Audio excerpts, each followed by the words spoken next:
Today is very auspicious day.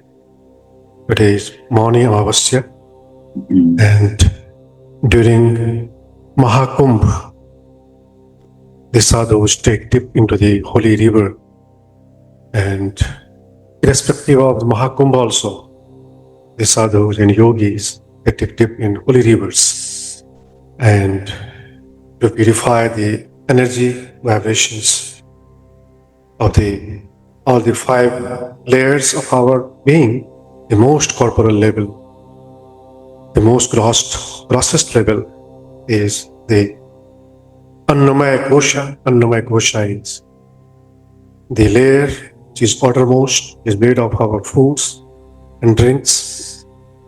Then Pranamaya Kosha is pranic body, which is energetic body.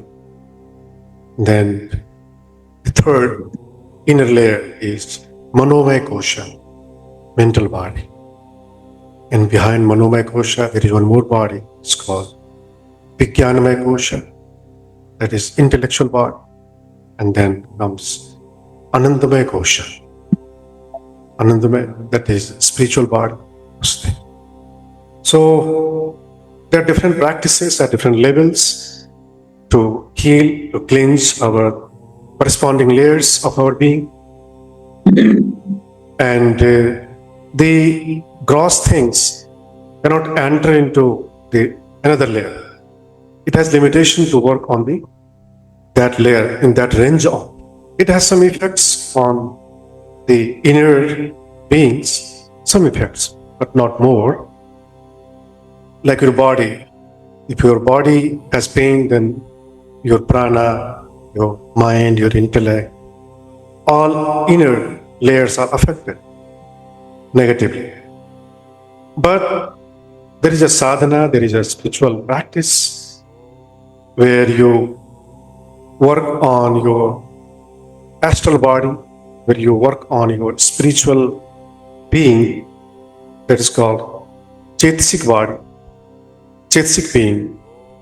And when you practice, when you perfect that, then the physical pain or discomfort or such things don't affect to the mental aspect. And the sutra says, Dve Vedanam Kayikam Chaitsikam. There are two types of Vedana. Vedana means feelings, sensations, experiences. One is physical, another is mental. So for lay people, they feel both pains. Whenever they have physical pain, their mental and chaitasic aspect also get affected. And in spiritually mature people, their mind is not affected by their physical pain. That is why such yogis die with peace, with rest, with complete absorption. But people who don't train in this, they may die with fear, may die with different mental dispositions. And this doesn't happen in a year or in some practices, after some practices, but takes lifelong time. That what you practices since your childhood, since your early age, that only governs, that only dominates the last phase of the life, what we call death. That is why we train our prana, that is why we train our energy, that is why we train our subconscious mind in detachment. Detachment means in no identity with any these bodies, because eventually all the bodies have to dissolve, and when one enters into the final nirvana, then the last body also dissolves. But they who have tribes for the rebirth, their subtle bodies still remain intact in the existence, which is called causal body, a transcendental body also that exists in the existence in subtle forms, like there are different realms, different lokas. Total there are 31 lokas, and up to 5 lokas, which are lower realms. After that, these are higher realms. There are also beings live, but they are celestial bodies. But these are also bodies, and every body has expiry date. In celestial worlds, their lifespan are pretty longer than the earthly human beings. They live millions of years in terms of earthly years. But their one day is 100 years of this earth. 100 years of this earth is one day in the lower higher realm. And the more higher you go, the more longer lifespan is there for every being. But they also die one day. There's only one realm. From there, no one comes down, and from there only they enter into the final nirvana after reaching there. But there is possibility, even in this human life also, one can reach there, one can achieve that state while living in this body. And the death of this physical body is a simple phenomenon which doesn't affect that person, because that person has died long time back with awakening, spiritual awakening, with the realization of the truth that everything is illusion. Everything is like dream. Even this body is also a dream body, which looks very real. Every experiences happens only in your sense domain. All the visuals take place only in your eye consciousness. What you experience as a visual, whether with opened eyes or with closed eyes in your deep meditation, they all are visuals, and they all are the objects of eye. Similarly, all the sounds, whether earthly or celestial, what we call heavenly, they also have limitation. They also have the sphere of ear on. Similarly, all the six senses knows all kinds of celestial or earthly fragrances, have domain of nostril. All types of tastes have limitation to the tongue on. Similarly, all types of what we call touches, all types of touches have limitation to this body on. And all types of thoughts, ideas, belief systems, and any such mental faculties or factors have limitation to the mind on. Mind also is limited. Mind also is mortal. Mind also needs to die. What Hatha Yoga Pradipika talks about, Amani, Unmani Avastha, Unmani or Amani or Manonmani, what is called no mind. So that state we have to reach even we are alive. And that is the ultimate state. That is called Raja Yoga state. When you study Hatha Yoga Pradipika, then in the last chapter, there are the last verses where you study about the synonyms of Raja Yoga. Although these all informations are generic, generally available in the public domain, but these are not meaningless. All the knowledges which are available in public domain, it doesn't mean that they don't have root, they don't have genesis, they don't have authenticity. Everything which is in public domain has root in some deep traditions or lineages. about Hatha Yoga, about Raja Yoga, about spirituality. Everything has root. And according to Hindu philosophy, they have roots in the Vedas. Whether Ayurveda, whether yoga, whether any other non-systems, they have root in Vedas. And Vedas are believed eternal. Vedas have the mantras which were realized, which were composed by the Vedic sages. And these sages realized those realities, those facts in their deep absorption.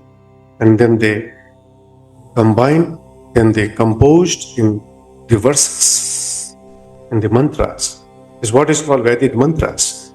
Every Vedic mantra is realized by a specific rishi, specific seer, Vedic sages. In that way, every realization is eternal, means that is eternally true. And whether the Veda about Ayu means Ayurveda, which has come from Atharva Veda, or the Yoga, which has come from Yajurveda, or the Raja Yoga, means the Vedanta or the wisdom part, which has come from the Rig Veda. So all these, they are majorly three Vedas only: Rig Veda, Yajurveda, Samaveda. Atharva Veda was authored by Vyas later on, but originally there are only three Vedas. Rig Veda has also a corresponding Upanishad, which is Chandogya Upanishad. Chandogya Upanishad has root in Rig Veda. Similarly, Yajurveda, which has root, Rig Veda has another Upanishad that is called Brihadaranya Upanishad. And Samaveda has different branches, and like Aitreya Upanishad, they have come from Samaveda. So all the Upanishads means the knowledge part, the enlightenment part, Vedas. That is why that is called Vedanta. Vedanta. Anta means the last, the end part of Veda.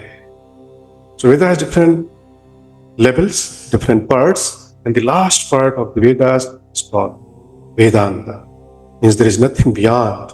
And Vedanta is all about enlightenment, is all about nirvana, is all about liberation, is all about the complete dissolution of our all the layers, of our all the beings. And there are different practices to cleanse, to purify our all the layers. And if there are the impurities latent in any of these layers, we'll need to cleanse and we'll need to purify them. But there are some limitations. Even if you purify your body every day, every time, but still there are some impurities which you will have definitely, like stool, like urine, like the toxins of the foods. Even if you are on the pure sattvic foods, like what you call vegetables. Vegetables are believed sattvic food, pure foods. Animal foods, seafoods, these are not pure foods. So the extreme or the what you call highly purified spiritual people, they live on only vegetables. So their energies, means the corporal body, are also very pure. And but still there are some impurities in the physical body. Therefore, they transcend from this physical body to the pranic body. And in prana also, we have blocks. We create blocks. Therefore, pranic currents don't flow freely, and the pranic blockages are created through what you call emotional aspects. Your emotion directly affects your prana. Whenever you have negative emotion, you create negativities in your pranic body. And you know what are the negative emotions? Like anger, revenge, like having all the negative emotions, greed, all these emotions have the nature to create the blockages in the pranic, real pranic layer of ourselves. So to clean the pranic body, we will have to have healthy emotions. Means or Adwait, or Moh. They are the three emotions which cultivate. And we ourselves check ourselves that how much purity we have in our emotions. And in thought plane, that creates blockages in the mental world, which are more subtler than the prana. So the range of Kundalini energy or the pranic energy has a limitation. That cannot enter into the mental world. It's like in 31 realms, there are different layers, different levels in the cosmology. And if you don't deserve to enter into that realm, you'll not enter.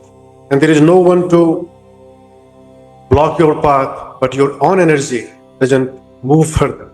Your own energy gets stuck at that level because your energies, frequencies, your vibrations don't match to that frequency and vibration. Therefore, we cannot, even we'll try to tune our energies to that level. And if that energy is not matching, then that will not tune to that. Everything is automatic. At one hand, you enhance your energy. At one hand, you tune up your energy. On the other hand, you deserve to be in that realm. And you already are there. Similarly, this body doesn't go in the subtle world. This body is left here on this physical world. What travels further is the subtle body, means pranic body, and inside the prana, mental body, inside the mind, intellectual body, inside the intellectual body, bliss body. Inside the bliss body, there is emptiness, sunyata, nothingness. So we have to dissolve ourselves, all the layers. This is like when you are submerging any statue in the water, any statue, and if that statue has all the layers to be dissolved into the water. So firstly, one layer will be dissolved, then inner layer, then inner layer, then inner layer, and ultimately all the layers. Then that entity is completely dissolved into that water. So all these layers are actually entities. Even the bliss body also, what you call Anandamaya Sharira, where you feel immense joy. And that joy also we have to transcend. And in third dhyana, in the third level of consciousness, dhyana means consciousness, means mind, mental vibrations, mental frequencies. It's called dhyana. If your mind is restless, then your mind cannot enter into even the first level of meditation. If mind is dwelling in the past, if mind is dwelling in future, that mind cannot enter into even the first dhyanas. So firstly, we have to work a lot on our mind. Means keeping the mind constantly in the present moment. That is the preparation. That is the, what you call eligibility, qualifications to enter into the meditation or into the higher frequencies of the mind. So every layer, every level of meditation is enhancement of the frequency, enhancement of the vibrations. And the meditation starts with Vivichev Kamehi, Vivich Akushle Hitme. Means the sutra say, firstly, we detach ourselves, means we detach our mind, which we are trying to tune to the first level of meditation, second, third, and ninth is the ultimate. And when we tune ourselves to the third, there we have to transcend the joy, what we call bliss. Only at the third level, if you don't transcend the bliss body, we will not be able to enter into the third village. What about fourth? Fourth is more advanced. Fifth, more advanced. So this is mind which enters, not this body. This body has limitation. This body, what can do is, can be still, can be without moving.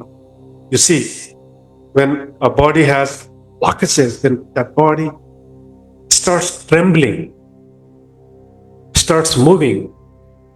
Even in Shaktipat also, the body which starts moving, starts jerking, that is sheer sign of the blocks.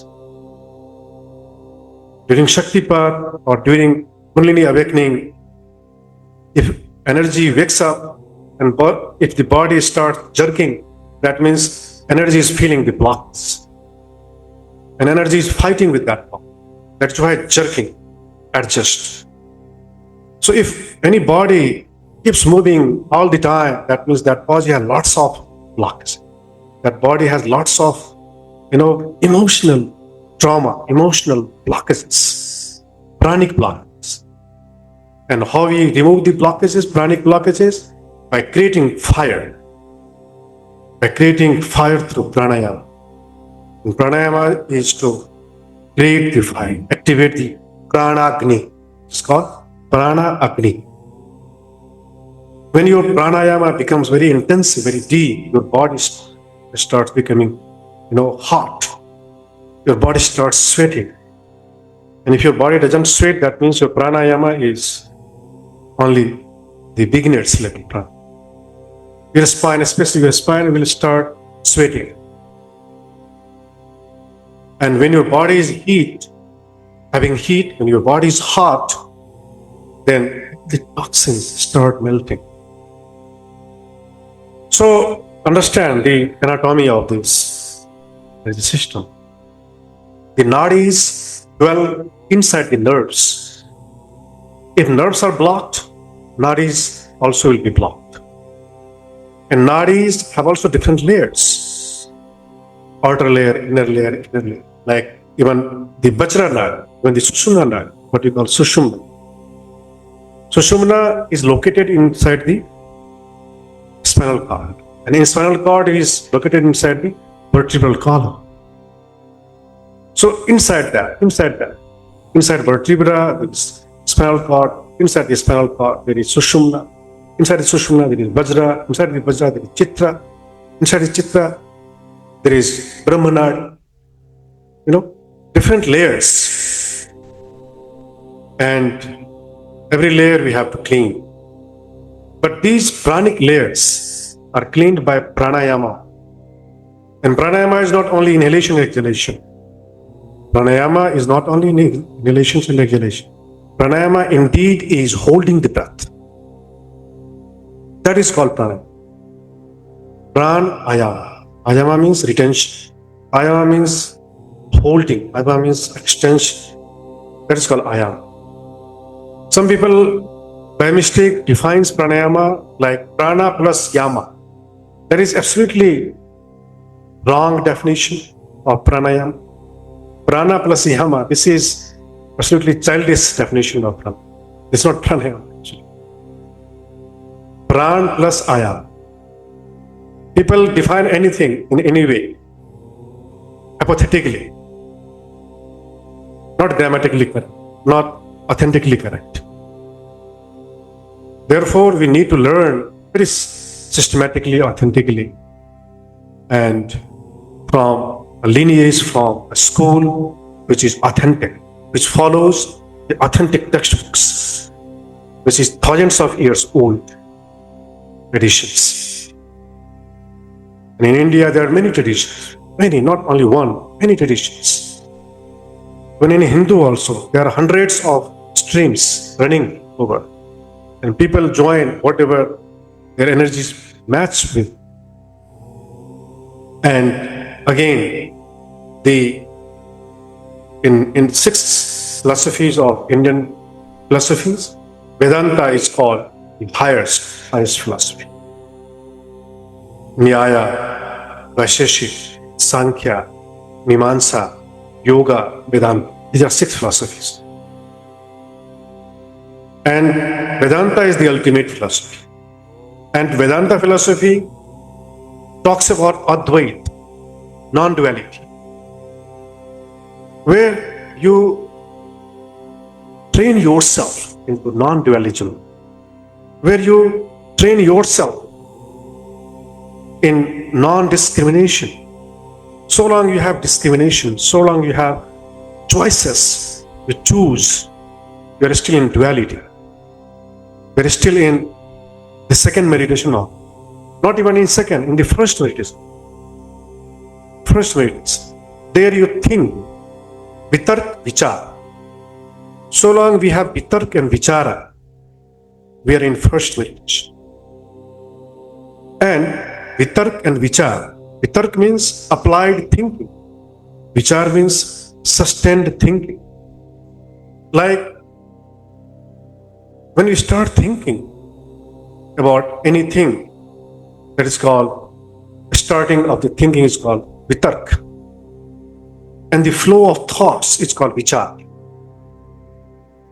But this process also is superficial in them who don't have concentration, who don't have mindfulness, who don't have ability to focus in the present. So mind which dwells in past, dwells in future, the mind which dwells elsewhere, the mind which doesn't dwell with the body, is not qualified to think even about the present object, about the present subject. And therefore, we have to keep our mind with the body. This is the first training. We train ourselves to enter into the first meditation. And first meditation begins with the thinking, constant thinking. And then when we have utmost concentration, when we have heightened concentration, then we start thinking about an object, about the theme of the meditation, having less traffic of thoughts. Normally people think haphazardly about anything, and they have tendencies to change the topics. They start thinking about something, they go elsewhere. Means they are not centered on the theme, they are not centered on the subject. And because of the mind is not focused, because of the mind is not centered, because the mind is not in the present moment. And when we have concentration, then we start thinking appropriately, and that thinking slowly takes us to non-thinking. That is called vitarka vicharana upshama. Upshama means all the thoughts starts subsiding, thinking starts dissolving, and what remains is only priti, sukh, nekagrata. Vitarka and vichar, these two things are found in first meditation. So long we have thought, you immediately spot that you are in the first meditation. When you find that I don't have thought, but I still am here to observe something, and when you don't find any thought, that means now you are in second meditation. And you'll find yourself, if you're honest, if you're sincere, if you don't have, soft corner for yourself, then you clearly see yourself that I have still so many thoughts. Means I am still in the beginner's level. Although I believe I am advanced, but I am still beginner, even the first level. How? If any thought comes, then what we do, we try to overcome that thought. How? Some people start chanting, some people start doing different things, some people start practicing bandhas, mudras, kriyas, and they are not useless. They definitely work to arrest the mind. And pranayama here is very powerful. That is why Patanjali says that Swas paswasyor gati vicheda pranaya.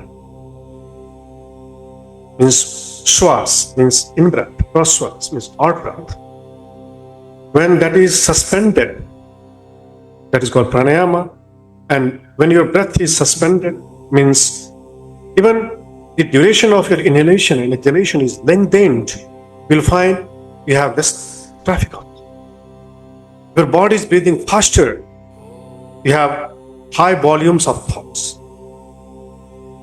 If you force your body to breathe slow, you'll find you are arresting your mind.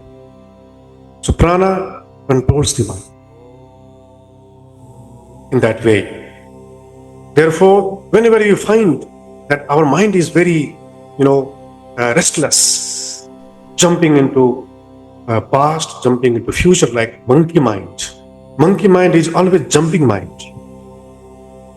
Monkey mind, jumping past, jumping future, jumping in the office, jumping somewhere, jumping from the present, not remaining in the present even for a second. You try to bring in the present and it slips from your hands. And here, if you force your body to breathe slow, you'll find your mind is here in the present moment. It is called pratyahara. Patanjali calls it pratyahara. So, yama, niyama, asana, pranayama. Yama, niyama are the preparations, which are ethical practices. Patanjali also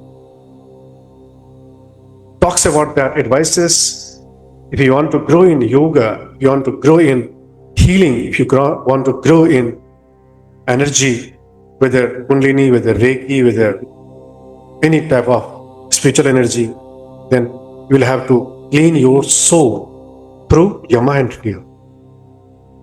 Yama have 5 practices: non-violence, ahimsa, the first;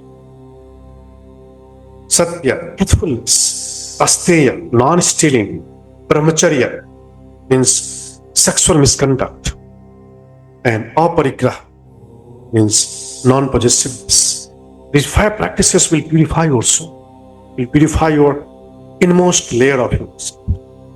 And niyama are short, cleanliness. Your nadis, you clean your nadis. Keep your nadis clean. You keep your bowels clean. Keep your blood thinner, cleaner. This is called short. Santosh, contentment. Tapas is hard work. Means living in comfort zone will not allow you to grow. Comfortable people don't grow at all. We'll have to go out of comfort zone. We'll have to go into jungle. We'll have to go into nature. We'll have to go into the challenges. You have to keep yourself amongst the challenges. Then only you will be more focused. It's called tapas, tapasya. Short, santosh, tap, swadhyaya. We have to study ourselves. Swa. Swa has different meanings. Swa means self. And self is extended into the infinite. But that begins from your body. Your body is the gross form of yourself. Then you enter into the ultimate state. And study yourself by the help of book, by the help of teacher. And if you are more conscious, if you are more motivated, self-motivated, self-disciplined, then you may not need any teacher. Like Buddha did not need any teacher to get enlightenment, to be enlightened. And every Buddha becomes self-enlightened. Every Buddha doesn't need any guru. By the help of guru, you cannot become super enlightened. We'll have to be self-motivated. We'll have to be self-disciplined. It doesn't mean that you do not respect gurus or you do not, honor other gurus like that. Means you live into that discipline. Unconsciously, you are very, humble. You are very grounded. At one hand, you are very rooted. On the other hand, you are highly attuned to the highest frequency. So this is the path. This is the, practices to overcome our darkness. to overcome our shadows. Shadows are created, as I had mentioned earlier. Shadows are created by the substance, by the content. And thought is content, then emotions are content.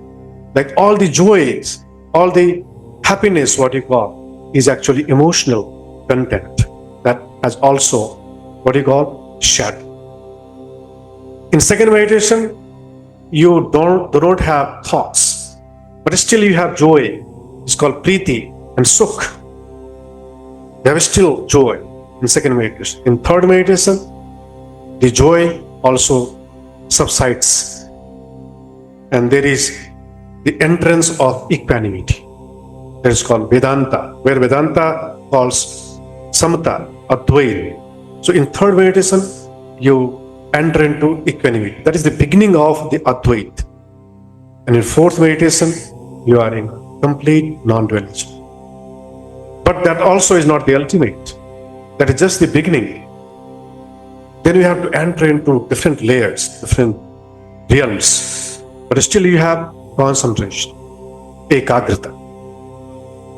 And in a spiritual term, that is called upeksha.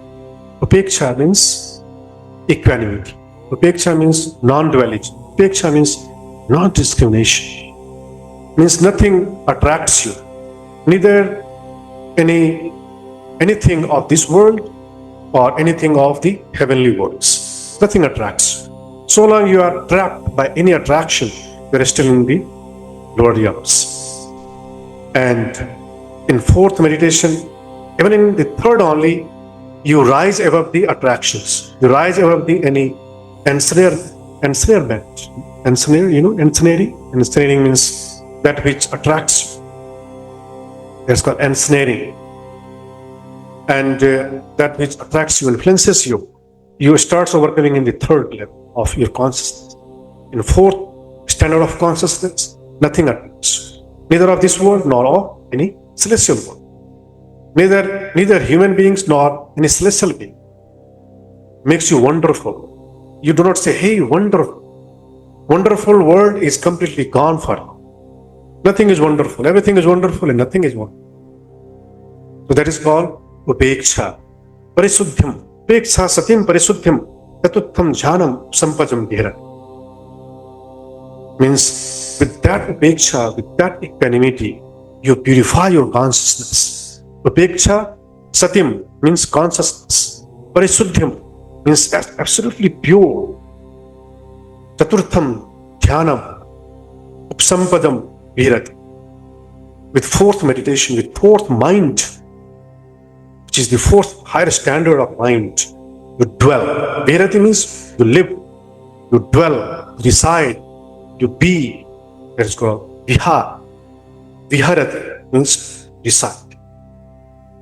And then you do not stay here only also.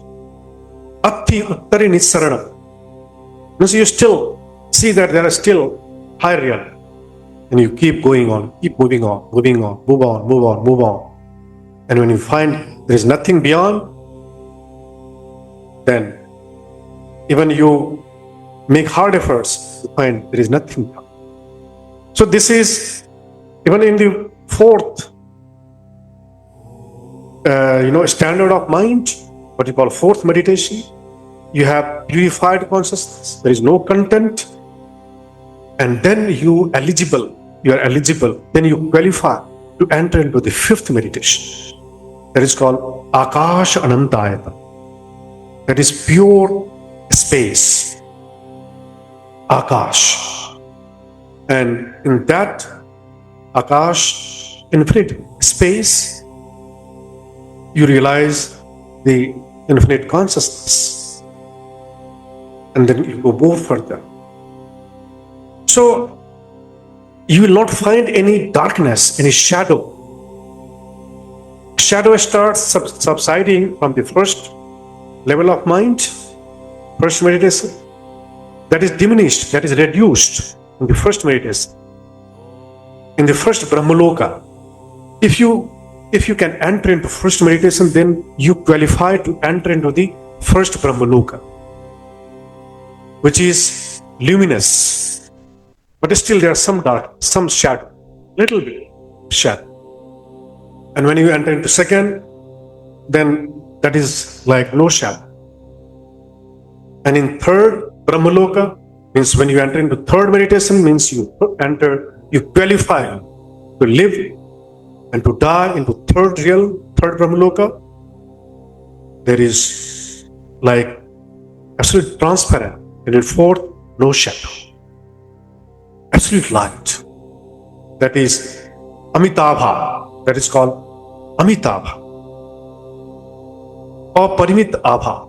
Its name is Aparimit Abha. Means there is infinite light. There is no shadow. People comment inadvertently with their limited knowledge, with their limited mind, with their limited studies. They comment anything on anything because they had not heard earlier about that realm, about that reality, neither in their textbooks nor they had any opportunities to hear these things. Therefore, they move with that same limited mind, same limited conditioned mind. Therefore, they do not grow. It's called Ashrutuva. Our textbooks, our scriptures say these people are Ashrutuva, means had not heard earlier. Prithakjan, they are mediocre, they are lay people and inferior, anarya.